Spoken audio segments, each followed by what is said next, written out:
Okay, can we have the lights on, please? Good evening. Good evening. Toastmasters prepares you for such emergencies. You cannot come here and say I can only use the PowerPoint. I should be able to talk to you. And I'm glad I got this opportunity.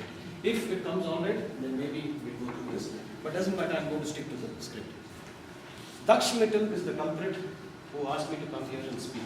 And the topic he gave me was, how can you sparkle as a speaker? I thought he has a tremendous sense of humor. This club is known for producing sparklers factory, in fact crackers. Robinson D'Souza, Claudius Pereira, Jaideep, Rajdeep Manwani, Aaron Watson, and Sumitra Manmohan. And then he asked me to come and speak on sparkling in our own club. But then, rather than being an apology, I'll just walk you through what I have learned in terms of how can you sparkle or how can you make an impact by being a good speaker. And I have an acronym for this. SPEAKING, speaking. I call this as a formula, but frankly I'm not very fond of formula, okay? Because I'm reminded of a professor of Yale University.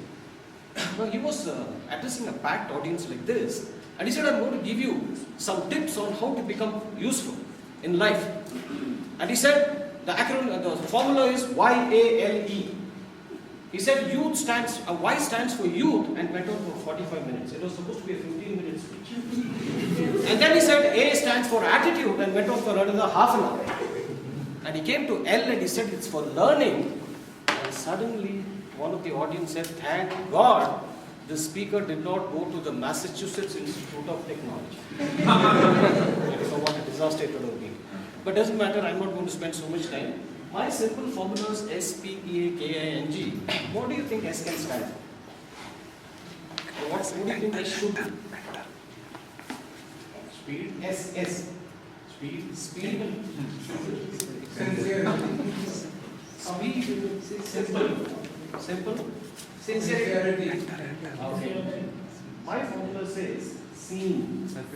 Scene. Check the location, check the facilities, and accurate.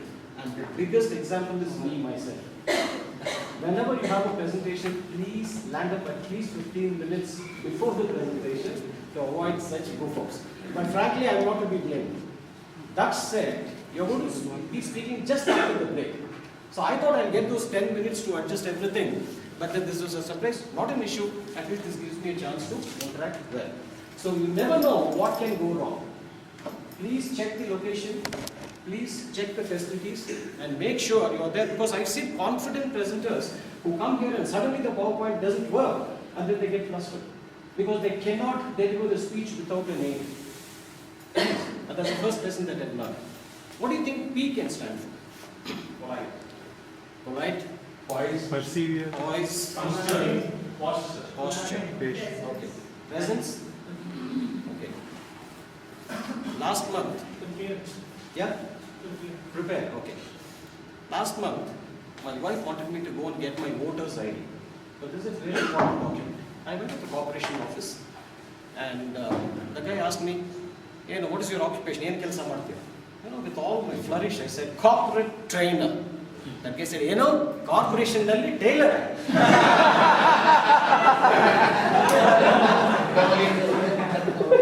Corporation nalli tailor.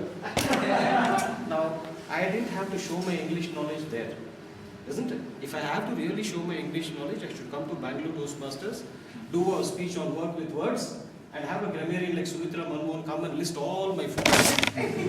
But I don't show my English knowledge to someone, which means P stands for what? Once again.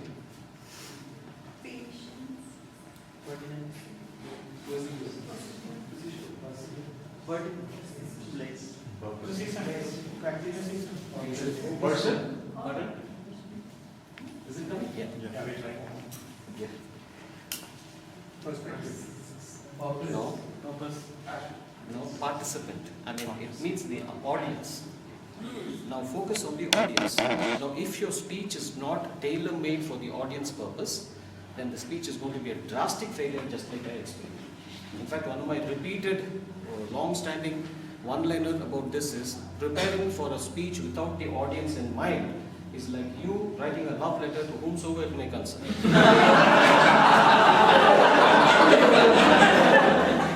Don't even try the Dutch. Did you try this? Don't even try that. You have to be specific.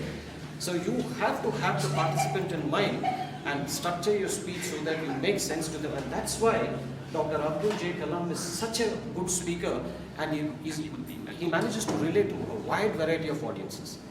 When he goes to scientists, he talks about missile technology. When he goes to school kids, he talks to them about what are your dreams. And that's how he's able to connect. Don't you remember, in school days, you must have had some fancy chief guests coming for annual days, and all the kids are keeping quiet because the principal is on the days. They would have thrown stones at those, because they simply do not relate to the audience. Or E. What does E stand for? Engage. Pardon? Engage. Engage. Elegance. Okay. Eye contact. Eye contact is a part of it. What else?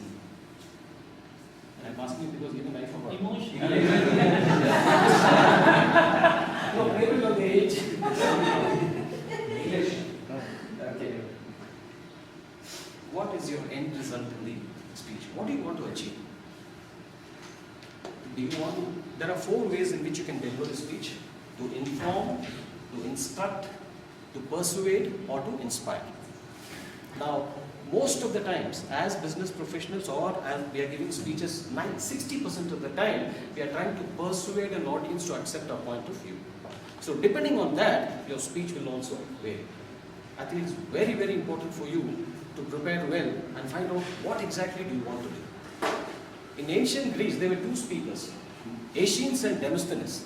When Aeschines spoke, it seems the audience said, "Wow, what a fantastic speaker! What language! What vocabulary!" But when Demosthenes spoke, the audience actually got up from their seat and marched. They loudly said, "Let us march against Philip." And the intention of both the speakers was to get the audience to march against Philip, whereas Aeschines merely managed to inspire them or impress them, but Demosthenes actually got the thing done. So what exactly is your purpose?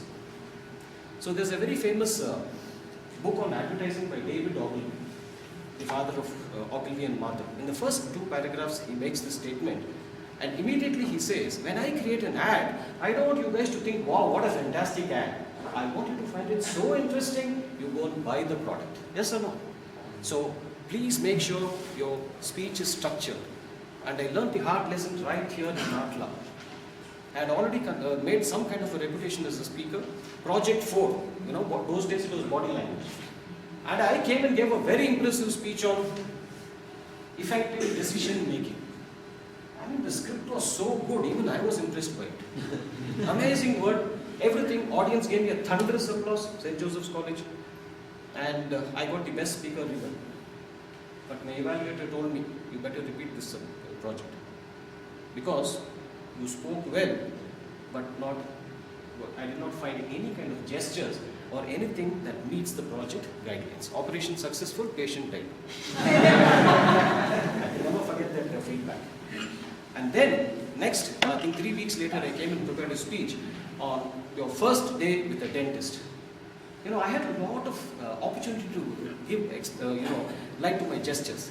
I went and plonked on the chair, the dentist came and pushed me down, and I kept on asking her some questions. Finally, she got irritated and said, "Now just shut up and open your mouth." And I did that also. Anyway, so what I'm trying to tell you is, please understand what exactly you want to do in the speech, otherwise this can bomb. Although you might have given an impressive speech, the people are not going to say, "Why did this guy talk this?" Now I remember, it is called act sequence. People who are familiar with theatre or movies, they will know that there has to be some kind of an organization. Opening, body, conclusion. In fact, remember it easily, OBC is the ABC of presentations. Do you have a good, attractive opening, a good, well-structured body, and a conclusion? That marks the hallmark of a great speech. Coming to K, that is key ingredients. Do you have some stuff in your speech? The college kids don't think of anything else. And when I say stuff, I mean material. You can't, these college kids, it's very difficult to communicate with them. There was one guy who came and said, I smoke grass, my sister smokes pot, and my brother smokes ganja. And somebody said, you must be from a joint family.